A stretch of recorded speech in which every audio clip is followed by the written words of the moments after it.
Esta semana, en Vaticano, celebramos el 60 aniversario de la elección del Papa Pablo VI y seremos testigos del poder de la música para unir a la gente, deleitándonos con un concierto ofrecido por la Embajada de Israel ante la Santa Sede en la Basílica Papal de San Pablo Extramuros.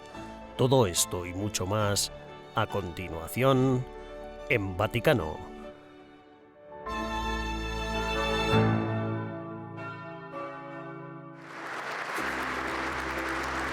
El viernes 23 de junio, el Papa Francisco recibió a 200 artistas en la Capilla Sixtina. Entre ellos había pintores, escultores, arquitectos, poetas, músicos, directores y actores procedentes de 30 naciones diferentes. Fue un encuentro organizado con motivo del 50 aniversario de la inauguración de la colección de arte moderno de los museos vaticanos. Sois participantes del sueño de Dios. Los vuestros son ojos que ven, ojos que sueñan. No basta solo con ver, también tenemos que ser capaces de soñar.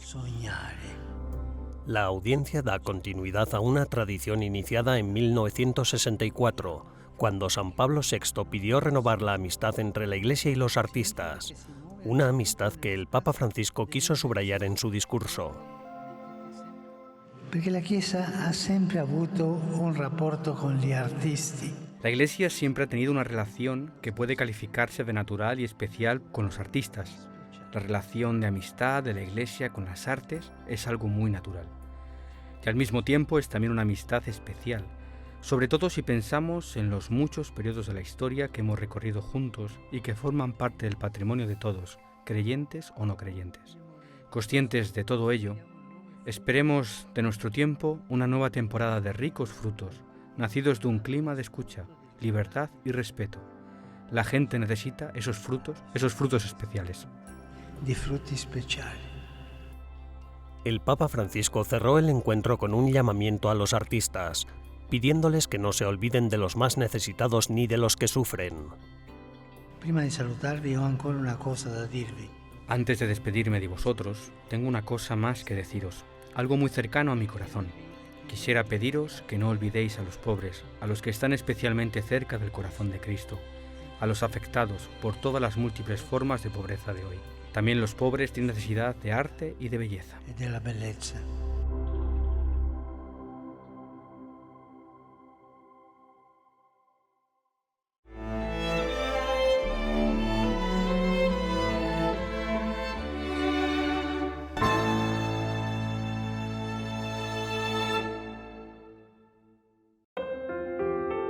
Un incansable buscador de la verdad. Con estas palabras resumió el Papa Francisco la figura de Blaise Pascal en su carta apostólica Sublimitas et Miseria Hominis, Grandeza y Miseria del Hombre, publicada el 19 de junio con motivo de los 400 años del nacimiento del matemático, físico, filósofo y teólogo francés del siglo XVII. Además de sus innumerables aportaciones en el campo de las ciencias, Blaise Pascal fue un hombre en constante búsqueda de la verdad, inquieto y atraído por la búsqueda de nuevos y ulteriores horizontes. El 23 de noviembre de 1654, Pascal experimentó un episodio místico conocido como la Noche de Fuego, del que tenemos un testimonio histórico y personal en una carta llamada Memorial, que fue encontrada después de su muerte, cosida en el interior de su abrigo. Transformó su vida y le empujó a dedicarse con renovado vigor a la oración, haciendo de su fe cristiana el centro absoluto de su existencia. El centro absoluto de la sua existencia. Para la ocasión, la Biblioteca Apostólica Vaticana rindió homenaje a Pascal con la exposición de algunas de sus obras, en exclusiva para periodistas. Un ejemplar de la primera edición de Los Pensamientos de 1670, una copia de la primera edición de sus cartas provinciales, acompañada de una edición sucesiva de la misma obra en latín, y, por último, un retrato grabado a buril que data de principios del siglo XVIII. Prima de la Nuit de Feu. Antes de la Noche de Fuego, Pascal ya creía en Dios, pero aquella noche tuvo la iluminación de reconocer en el pecado el símbolo de la falta de la voluntad de Dios. De aquella experiencia mística surgieron sus conceptos de orgullo y humildad, especialmente en la categoría del corazón, que le era muy querida. Que gli fu talmente cara. Lo que el Papa Francisco ha querido celebrar con la Carta Apostólica Sublimitas et Miseria Hominis es la aportación indiscutible de Blaise Pascal, un hombre que todavía hoy despierta la admiración de creyentes y no creyentes.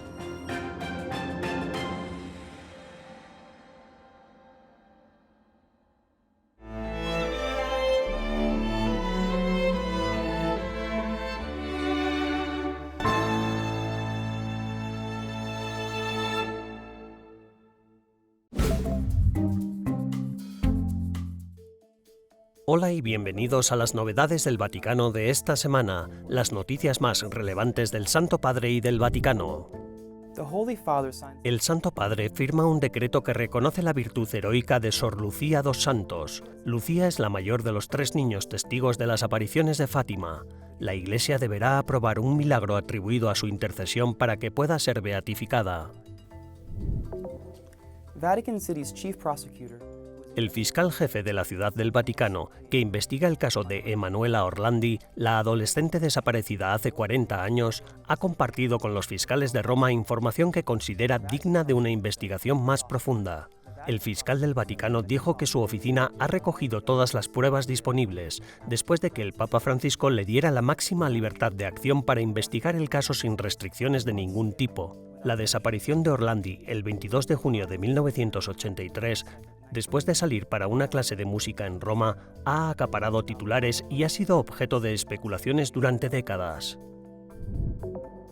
On World Refuge Day, June 20th, El 20 de junio, Día Mundial del Refugiado, el Papa Francisco instó a seguir rezando y actuando. En un tuit, Francisco dijo que estaba pensando en Cristo presente en tantas personas desesperadas que huyen de los conflictos y del cambio climático. Y añadió, es necesario afrontar juntos el problema de la hospitalidad. Pope Francis appointed Bishop Christopher Cohn El Papa Francisco ha nombrado a Monseñor Christopher Coyne arzobispo coadjutor de Hartford. Como coadjutor, Coyne ayudará al arzobispo Leonard Blair en la administración de la archidiócesis de Hartford y deberá sucederle como arzobispo tras su jubilación, prevista una vez que Blair cumpla los 75 el próximo año. Coyne, de 65 años, fue obispo auxiliar de Indianápolis entre 2011 y 2015. Pope Francis said he is ready to go. El Papa Francisco ha declarado que está dispuesto a ir a Lisboa y que su delicada salud no le impedirá participar en la Jornada Mundial de la Juventud el próximo mes de agosto. En un vídeo dirigido a los jóvenes, el Santo Padre dijo: «Algunos consideran que no puedo ir por mi enfermedad, pero el médico me ha dicho que podré, así que allí estaré con vosotros». Thank you for watching this Gracias por acompañarnos durante las novedades del Vaticano de esta semana.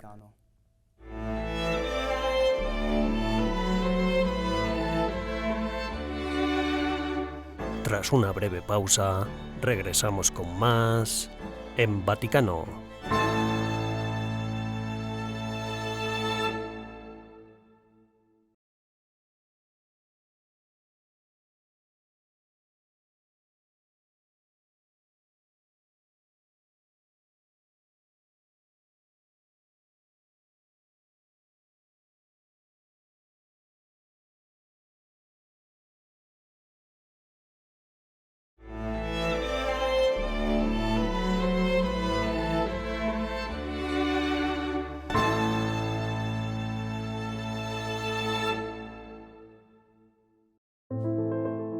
Han pasado exactamente 60 años desde la elección de San Pablo VI.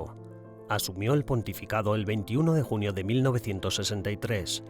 Era conocido por su porte amable y reservado, acompañado de una profunda erudición y una fuerte conexión con su vida espiritual. Mientras ocupó el cargo, continuó hábilmente la senda progresista marcada por Juan XXIII, asegurando el progreso fructífero del Concilio Vaticano II.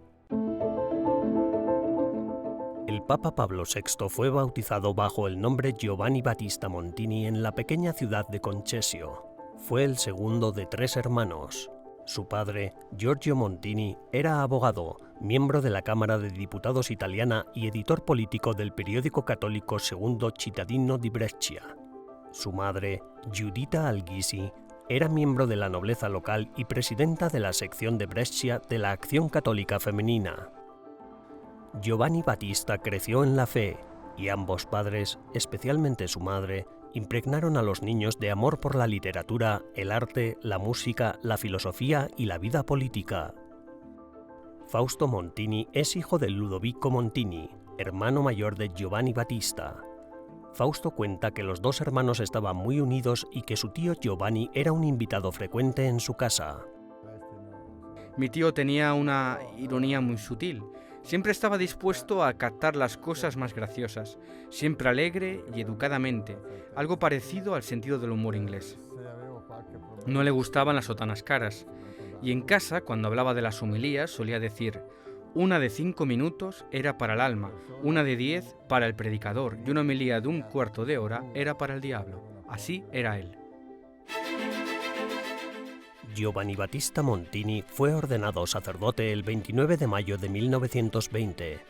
Tras cursar estudios superiores en Roma, empezó a trabajar en la Secretaría de Estado de la Santa Sede y acabó convirtiéndose en ayudante de confianza del cardenal Eugenio Pacelli, el futuro Papa Pío XII.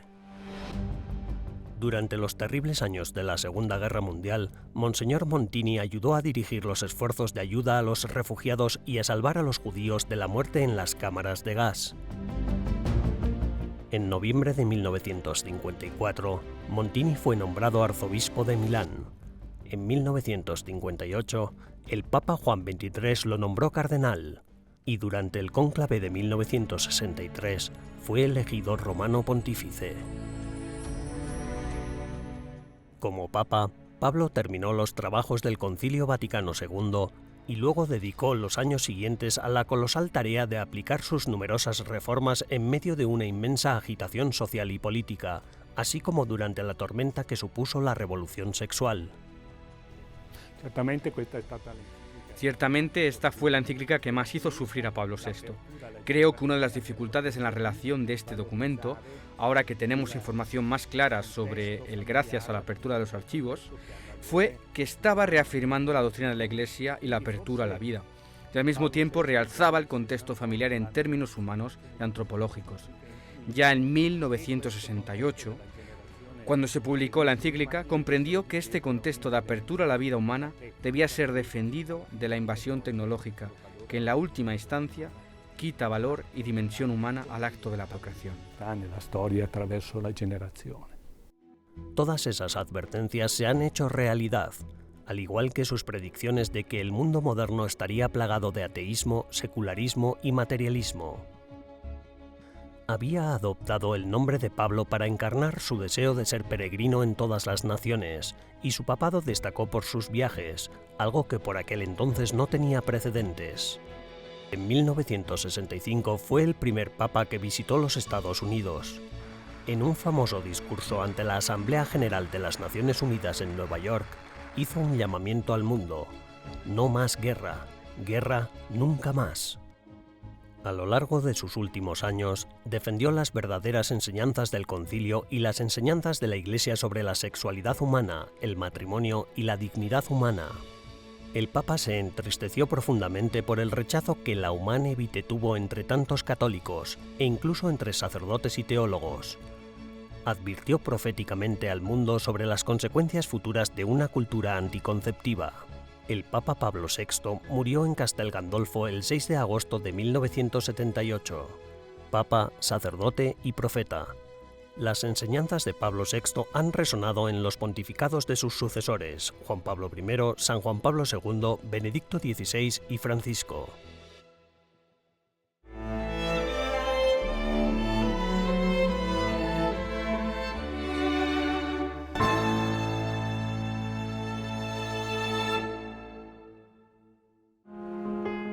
El Congreso Eucarístico Nacional es un acontecimiento significativo en este renacimiento de 3 años de duración iniciado por los obispos estadounidenses para restaurar la fe en la Eucaristía entre los católicos del país. El Congreso pretende reunir a toda la Iglesia en Estados Unidos con el objetivo de encender la fe de los participantes, capacitándoles para convertirse en misioneros en sus propias comunidades.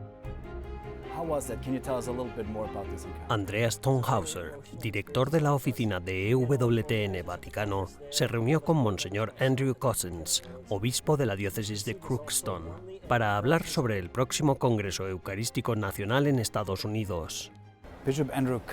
Monseñor Andrew Cozzens, usted acaba de encontrarse con el Santo Padre bendiciendo la custodia para el Congreso Eucarístico Nacional, que tendrá lugar el próximo año en Estados Unidos. ¿Cómo fue? ¿Puede contarnos algo más sobre ese encuentro? Fue una experiencia muy emotiva para nosotros. Allí estábamos todos los organizadores del Congreso, un par de miembros de la Junta Directiva de Estados Unidos, yo mismo y el obispo Kevin Rhodes. Nos recibió a todos tan calurosamente que se podía sentir su emoción, su pasión y su entusiasmo ante este Congreso Eucarístico Nacional, aunque en realidad lo siente por todo el Renacimiento Eucarístico Nacional. Acaba de salir del hospital y habló de ello tan maravillosamente, que él viniera y nos diera el discurso que nos dio, se tomara el tiempo que se tomó para encontrarse con nosotros personalmente y saludarnos uno a uno, fue muy, muy conmovedor. Se sentía su amor y entusiasmo por lo que estamos haciendo. ¿Qué más puede decirnos acerca de este congreso? Es el 10º Congreso Eucarístico Nacional, pero por lo que tengo entendido, en realidad es algo bastante nuevo. Sí, el Congreso es realmente el punto culminante del Renacimiento Eucarístico Nacional, que los obispos de Estados Unidos iniciaron como una iniciativa pastoral y evangelizadora para tratar de restaurar la fe en la Eucaristía entre los católicos de nuestro país, porque sabemos que está en su momento más bajo, ¿verdad? Los obispos vienen organizando este renacimiento de 3 años, en cuyo centro está este Congreso Eucarístico Nacional, donde esperamos reunir a toda la Iglesia de los Estados Unidos. ¿Y podría compartir con nosotros algo de lo que el Santo Padre dijo sobre la adoración, sobre la Eucaristía? El Santo Padre nos dirigió un hermoso discurso sobre la esencialidad de la Eucaristía y recalcó 3 cuestiones especiales en las que se salió del guión. La primera fue cuando habló de la adoración, diciendo que en nuestra cultura actual hemos perdido el sentido de la adoración y que necesitamos enseñar a la gente a hacer adoración, especialmente a adorar en silencio. Es algo que hemos intentado hacer como parte del Renacimiento. Lo segundo que mencionó cuando se salió del guión fue la importancia de salir de casa, es decir, lo importante que es venir a misa para recibir a Jesús, para hacer adoración. Pero luego tenemos que llevar a Jesús al mundo, y ese es realmente el impulso misionero. Sabemos que la Iglesia de los Estados Unidos necesita hacer esa conversión misionera. Necesitamos convertirnos en misioneros. Y la tercera cosa que dijo fue que no olvidáramos a los pobres, especialmente se refirió a los ancianos y a los enfermos. Dijo que cuando uno sale a buscarlos, encuentra a Jesús. ¿Y podría compartir con nosotros cuál es su explicación para esta pérdida de fe? Diversas encuestas en Estados Unidos, pero también en otros lugares del mundo, indican que los católicos que se declaran católicos dicen que ya no creen realmente en la presencia real de la Eucaristía. Lo que veo es que esto es el resultado de la secularización de nuestro país, tal como lo hemos visto en los Estados Unidos y en otros países. También la adopción de una especie de mentalidad completamente secular que nos lleva a buscar la felicidad simplemente en las cosas de este mundo, que en realidad nunca nos harán felices. Esta secularización ha alejado a mucha gente incluso del primer mandamiento de amar a Dios sobre todas las cosas. Y eso es en lo que consiste la misa dominical, pues el tercer mandamiento nos ayuda a cumplir el primer mandamiento de amar a Dios sobre todas las cosas. Es así como también hemos apreciado un tipo de cambio en la visión del mundo de la gente en nuestro tiempo actual. La gente tiene un tipo de visión del mundo muy cientificista. Y claro que la ciencia es importante y nos enseña sobre la realidad, pero no nos dice todo sobre la realidad. No nos dice quién lo creó todo. Cuando la Biblia habla de la realidad, dice que el mundo está contando la gloria de Dios. El mundo entero es un sacramento. Todo lo que existe apunta a la razón por la que existe y ese es el sentido que hemos perdido. Y así es difícil para la gente entender. ¿Cómo puede este pedazo de pan ser Dios? Tal vez recuerdes que cuando la Catedral de Notre Dame ardió en París, su arzobispo dijo: no construimos esta hermosa catedral para la corona de espinas o para contener hermosas obras de arte. Construimos esta hermosa catedral porque creemos que un pedazo de pan se convierte en Dios y la construimos para Él, ¿verdad? ¿Qué hará el Congreso para ayudar a los fieles a redescubrir la presencia real en la Eucaristía? Desde luego el Congreso es el punto central de este movimiento del Renacimiento Eucarístico, por el que estamos haciendo todo tipo de cosas. El año pasado ya tuvimos congresos eucarísticos, procesiones eucarísticas y todo tipo de enseñanzas sobre la Eucaristía, más de la que hasta ahora nunca habíamos hecho en los Estados Unidos. Y también está el año parroquial, en el que vamos a tener pequeños grupos de estudio sobre la Eucaristía. Vamos a aumentar la devoción eucarística en estas parroquias. Vamos a invitarlas a tener una cultura eucarística que realmente llegue a esas personas que tal vez asistan a misa a veces, pero que en realidad no entienden a Jesús en la Eucaristía. Y finalmente, el Congreso será un momento de unidad en el que todos nos reuniremos, en el que nos inspiraremos a través de los mejores oradores católicos que estarán allí, en el que tendremos momentos de oración y misa juntos, en el que en definitiva experimentaremos ese renacimiento, esa palabra que significa volver a la vida o reavivar la llama. Obispo Andrew Cousins, muchas gracias por estar hoy con nosotros. Muchas gracias a vosotros, nos sentimos muy orgullosos de tener a EWTN como socio en esta tarea del Congreso Eucarístico desde el principio, así que muchas gracias. Thank you.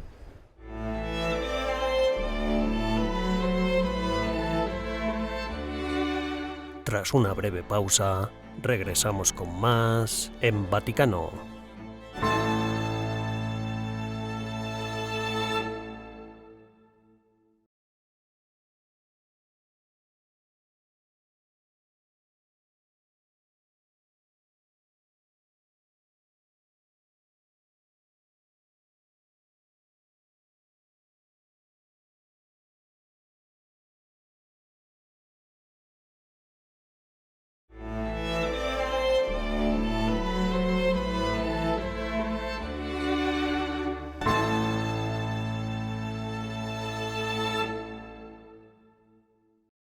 Universal challenges call for universal answers.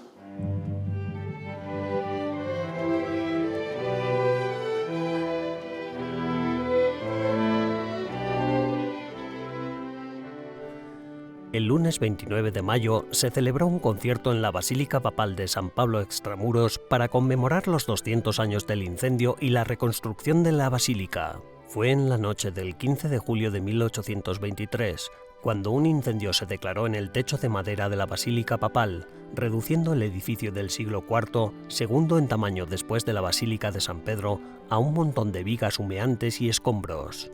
Fue una conmoción para los romanos y para toda la comunidad cristiana. Tras la reconstrucción de la basílica, esta se consagró el 10 de diciembre de 1854. Para celebrar la conmemoración de esta reconstrucción, la Orquesta Sinfónica de Jerusalén, dirigida por Yeruham Shklovsky, ofreció un concierto bajo el título Religiones Unidas en la Música. El espectáculo contó con la participación del joven violonchelista solista Daniele Acta. Con este emotivo acto, también se quisieron celebrar el diálogo interreligioso y los 30 años de relaciones diplomáticas entre el Estado de Israel y la Santa Sede.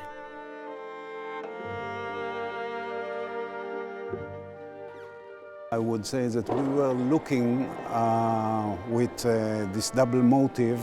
Con este doble motivo queríamos realizar un acto simbólico de cultura para mostrar una especie de armonía o unificación del diálogo interreligioso entre los acuerdos abramaicos. Por eso el programa de esta noche se escucharán composiciones de autores de las tres religiones cristiana, judía y musulmana.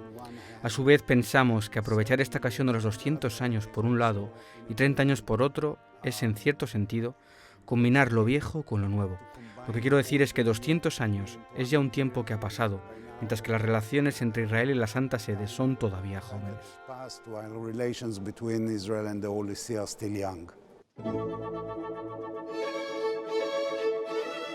Las piezas musicales interpretadas abarcaron una amplia gama, de Bach a Schubert, de Bruch a Elkater. El programa se abrió con la famosa coral de Bach, Jesús bleibet meine Freude, y el Ave María de Schubert.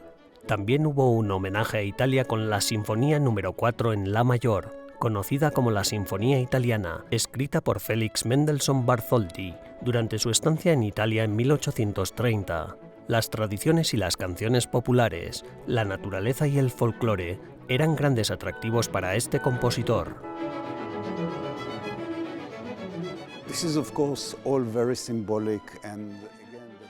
Todo esto es, por supuesto, muy simbólico. Y de nuevo el diálogo tácito entre Roma y Jerusalén, dos ciudades emblemáticas con su historia y su tradición, está todo el tiempo. No en segundo plano, sino que muy presente. Es estupendo contar con ello y algo así forme parte de lo que estamos haciendo aquí esta tarde.